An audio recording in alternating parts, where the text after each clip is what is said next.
Hello, everyone, to the All About Data podcast. This is episode 4, and we're here to talk about low-code/no-code solutions. So this has been a growing trend in these types of products where anyone can do artificial intelligence, write pipelines, create dashboards without needing a lot of code. So AI technology is advancing rapidly and is providing opportunities for a lot of people to have access to code with limited technical knowledge. So we're excited to talk about these different platforms. And my name is Jelly. And I'm Dr. Uona. And we're going to go ahead and get started.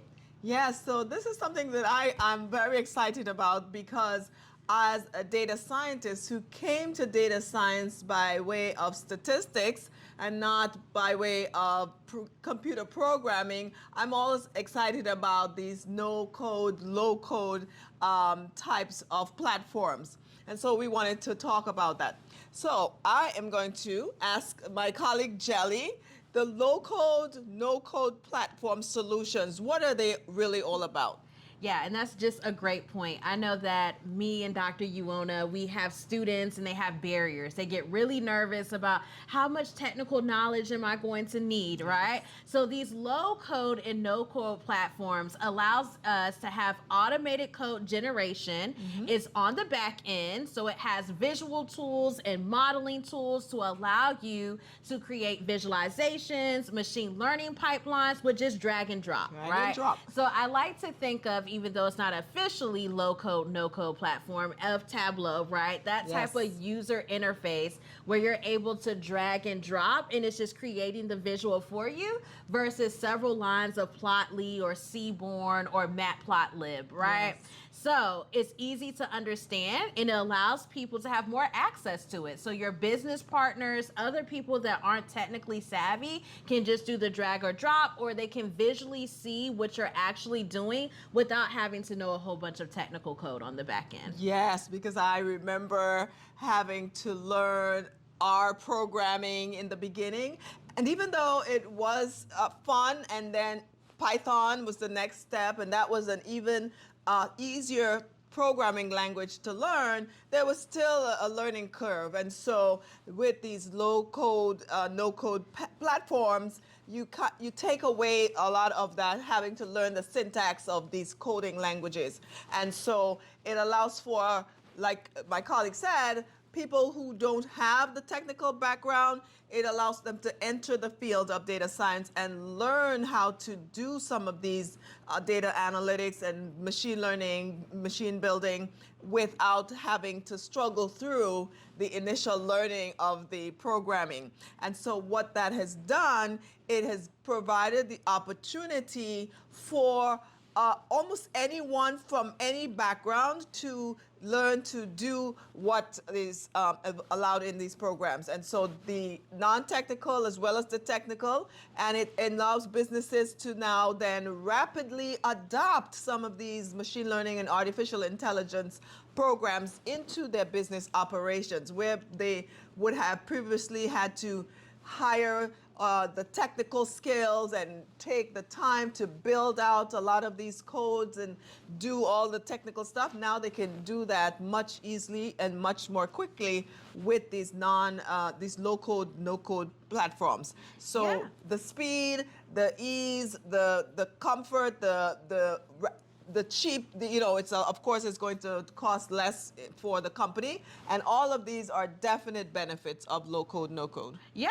and that was exactly what our second question was going to be. Like, what are those benefits, as Dr. you want to mention, as far as the accessibility for people with multiple technical knowledge, as well as the speed for utilizing these types of platforms, right? And it allows companies to hire individuals at multiple skill levels, right? So there's no need to have 10 to 15 years of Python coding experience, all right?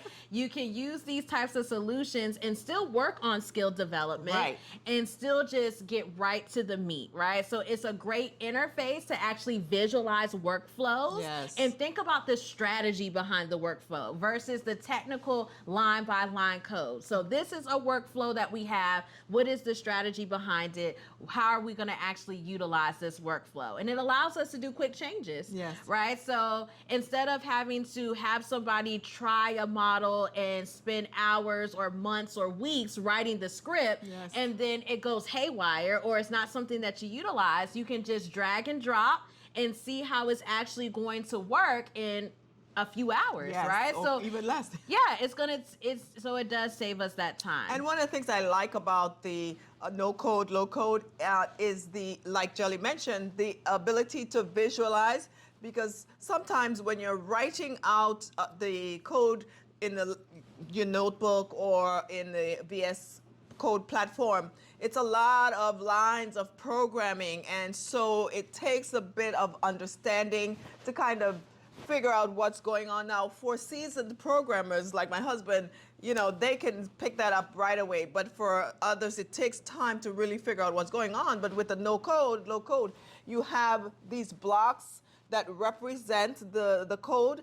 And so you can see where they are, where they fit in the whole process. And it gives you the big picture of what's going on. So then when something goes wrong, it helps you to understand where you need to go in and make some changes and tweaks. And that's where having at least some coding experience is important, right? Yes, So yes. it's not totally no Yeah, code. it doesn't replace it 100%. We're going to talk about that momentarily. But before we talk about whether it can replace the regular scripting languages that we have out here, let's just mention a few popular low-code, no-code platforms. Definitely do your research to figure out what fits your business the best, or your organizational business goals and what's going to drive the most business value.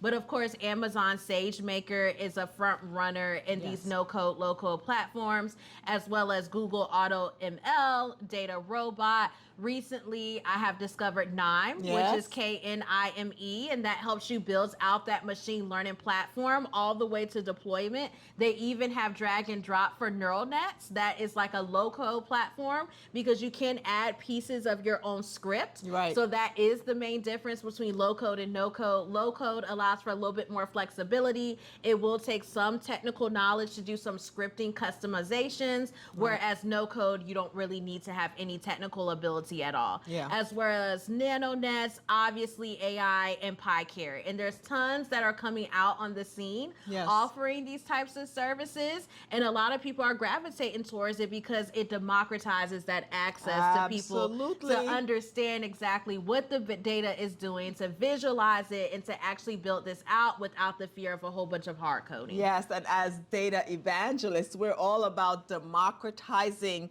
access to data science, machine learning education. And so even the platform Google Sheets, you can actually build simple models on there without all of the preparation that's usually involved. And so it helps you to get hands-on experience and get a feel for what it's like very early in the learning process. And then as you understand it a little better, you can start then incorporating some more little code to do some customization, as Jelly mentioned. But it just makes everything so much easier for everyone. Yeah, so speaking of it, so those are some pros, right? And as we said in our last podcast, we try to limit some bias. So we also talk about maybe some cons, or how it's not going to just completely wash away Python. So for those who love technical, they know C++, they know Python, they know Rust, they know these great programming languages,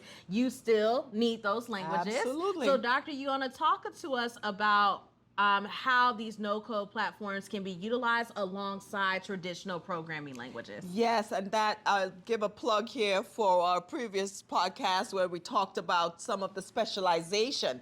And when you are getting into the market, and even as you are in the market and want to increase your options, you always want to give yourself an edge, right? And so if there is, this growth in the no-code, low-code era, there's going to be always someone who can do the programming. They're going to be at a slightly better advantage. They're going to be more in demand than someone who can only do the no code, low code.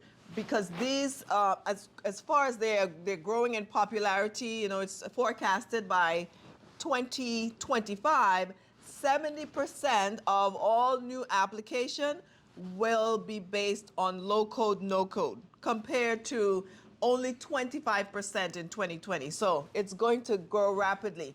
But that does not mean that it's going to take over completely, because then there's still going to be that 30% that's based on the traditional programming languages. And even then, there you will have to do a mix of both the no code, low code, as well as some of the more traditional processes of writing out the programming script. Yeah, and I know that a lot of us, when we are making our programming scripts, Google is our best friend, Yes. especially Stack Overflow, right? When we're trying to troubleshoot a syntax error, value error, key error, whatever the error may be. So, a little quote from the Stack Overflow CEO that he warns against not taking the time to actually learn the fundamentals of writing code, which may limit the quality and the functionality of code written by these low code and no code programs, Yes. right? And as Dr. Yuona mentioned, as well as the customizations, right? So it's not, these platforms don't necessarily offer a one size fits all. So if you can have some coding background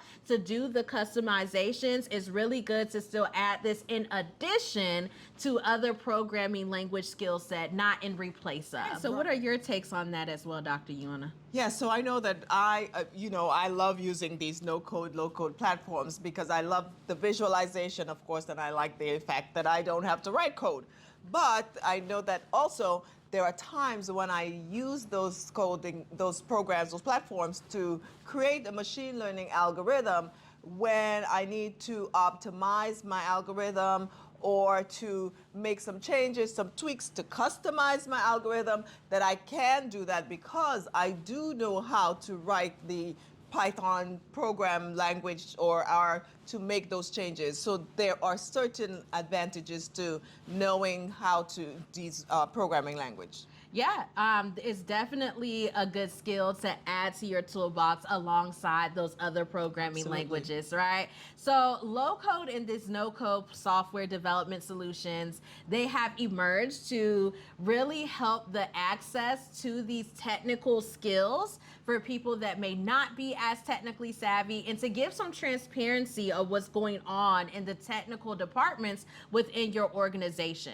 They offer benefits such as democratization of the Yes. technology, greater productivity, quicker consumer feedback, as well as faster and cost savings as well. Yep. They're aimed at professional developers as well as people who may be new in the field. So Right. low code is going to be really for those people who also have a technical background that can do some of the customizations, whereas no code, you can just drag and drop, right?